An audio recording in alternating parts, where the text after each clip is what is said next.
अस्सलाम वालेकुम खातून हज़रात, आज पेश खदमत है विलियम शेक्सपियर के ड्रामे किंग लियर की वीडियो का दूसरा हिस्सा। तो चलते हैं कहानी के दूसरे हिस्से की तरफ, जो कि आखिरी हिस्सा है। Regan stoically asked King Lear to ask an apology from Goneril. बादशाह की छोटी बेटी रेगन बादशाह से कहती है कि बादशाह को गोनेरेल यानी बड़ी बेटी से माफ़ी मांगना चाहिए। अब ये दोनों ख़वातीन रेगन और गोनेरेल ये दोनों लालची, खुदगर्ज और मक्कार तो थी, लेकिन अभी ये बदतमीज़ भी हो गई हैं। And if he wants to live at her house, और अगर बादशाह अपनी छोटी बेटी रेगन के घर में अगर रहना चाहता है, he will have to obey हर, तो उसको छोटी बेटी का हुक्म मानना पड़ेगा। King Lear Mrs his youngest daughter Cordelia much. अब बादशाह को अपनी छोटी बेटी कोर्डेलिया बहुत याद आती है। नाउ इट स्टार्ट्स रेनिंग, बारिश शुरू हो जाती है। King Lear is ignored and left out of the palace to get soaked in the rain.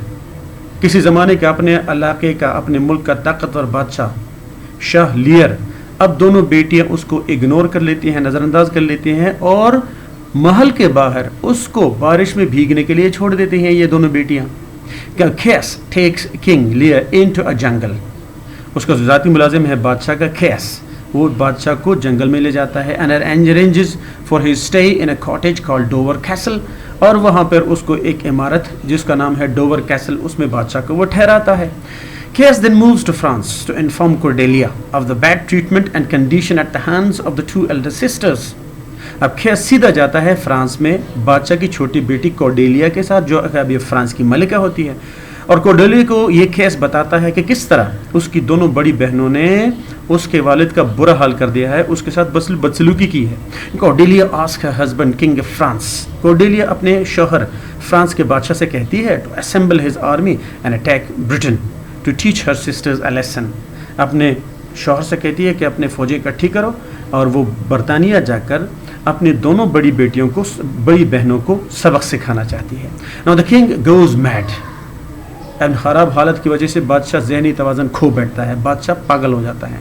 And Cordelia starts taking care of her father. Cordelia अपने वालिद का ख्याल रखने लगती है। Very soon because of Cordelia's care and love, बहुत जल्द Cordelia यानी छोटी बेटी के मोहब्बत और ख्याल रखने की वजह से हर फादर गेट्स वेल, उसके वालिद यानी शाह लियर सेहतयाब हो जाते हैं।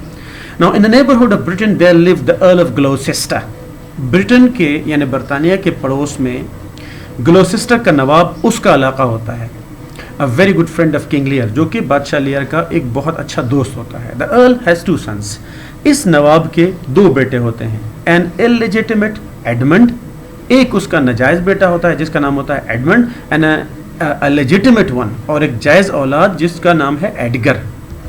Now Goneril and Regan of loose character, जो कि बादशाह की दो बड़ी बेटियां गोनेरेल और रेगन वो पस्त अखलाक की, वो ख़राब अखलाक की मालिक होती हैं। Have an eye on the handsome but cunning illegitimate son Edmund. इन दोनों शादीशुदा ख़वातीन की नज़र खूबसूरत और नाजायज़ बेटे एडमंड के ऊपर होती हैं। कैसे?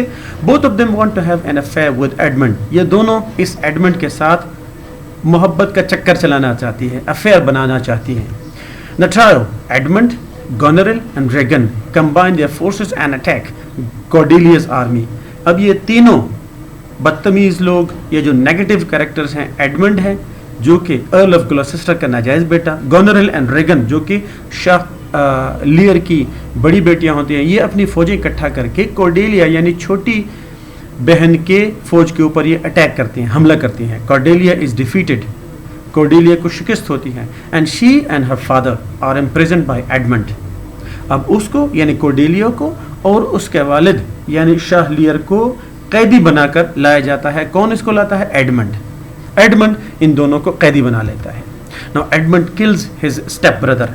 एडमंड अपने जो उसका सौतेला भाई होता है जिसका नाम एडगर होता है, उसको वो मार देता है। So does Goneril poisons her sister to death. दूसरी तरफ बादशाह की बड़ी बेटी यानी शाह लियर की बड़ी बेटी गोनेरेल अपनी छोटी बहन यानी रेगन को जहर देकर मार देती है। As they both fight for Edmund's possession, क्योंकि दोनों की नज़र एडमंड की तरफ होती है।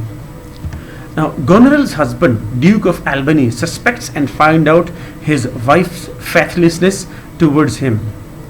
गोनेरिल का जो शौहर होता है, जो कि अल्बनी का नवाब होता है, اس کو اپنی بیوی کے بے وفائی کا یقین ہو جاتا ہے, اس کو پتہ چل جاتا ہے. گونریل کمٹس سوسائڈ. جب گونریل کو پتہ چلتا ہے کہ اس کے شوہر کو اس کی بے وفائی کا پتہ چل گیا ہے تو گونریل خودکشی کر لیتی ہے. اب یہ موتیں شروع ہو گئی ہیں, کیونکہ ٹریجڈی کے اینڈ پہ اکثر بہت ساری لوگ وفات پا جاتے ہیں, مر جاتے ہیں, نقصان ہوتے ہیں, قتل ہو جاتے ہیں. اب کورڈیلیا ڈائز ان پریزن. کورڈیلیا بادشاہ کی چھوٹی وفادار بیٹی وہ قید میں ہی مر جاتی ہے. So does her father when he knows about the plight of his youngest daughter. بالکل اس طرح اس کے والد یعنی بادشاہ لیئر وہ بھی فوت ہو جاتا ہے جب اس کو اپنی بیٹی کی سخت مشکل حالات کا پتہ چلتا ہے. Now the sole survivors of the tragedy are, اب بچ جانے والے لوگوں میں سے کون کون ہوتے ہیں؟ The Duke of Albany یعنی گونریل کے شوہر البنی کے نواب. Edgar Earl of Gloucester's legitimate son. Edgar رہ جاتا ہے جو کہ گلوسسٹر کے علاقے کے نواب کا جو جائز بیٹا ہے وہ رہ جاتا ہے. And Kent. کینٹ کون ہوتا ہے؟ کنگ لیئرز لوئل سرونٹ, جو کہ بادشاہ لیئر کا ذاتی وفادار ملازم ہوتا ہے.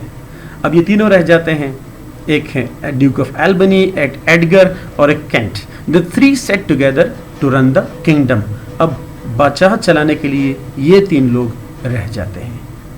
تو اس طرح یہ ٹریجڈی, یہ غمگین کہانی جس کو المیہ بھی کہا جاتا ہے ٹریجڈی, یہ اختتام پذیر ہو جاتا ہے. بہت سارے شاہی خاندان کے کافی سارے لوگ قتل ہو جاتے ہیں, مر جاتے ہیں, اور یہی ایک ٹریجڈی کی شان ہوتی ہے. امید ہے آپ نے انجوائے کیا ہوگا. بی ایس انگلش کے سلسلے کی اگلی ٹریجڈی لے کر یا اگلا ڈرامہ لے کر انشاءاللہ آپ کی خدمت میں دوبارہ حاضر ہوں گے. تب تک اپنا خیال رکھیے گا. یوٹیوب اگر سبسکرائب کر لے تو بہتر ہوگا, اس طرح آپ کو اطلاع پہنچ جایا کرے گی کہ میں نے کب ایک نیا ڈرامہ میں نے اس کی سمری تیار کر لی ہے.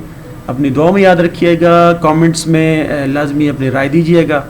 مجھے آپ لوگوں سے سیکھ کر اپنی غلطیوں کو ٹھیک کر کے مجھے بہت اچھا لگے گا, یہ میرے فائدے والی بات ہے. اپنا خیال رکھیے گا. اللہ حافظ.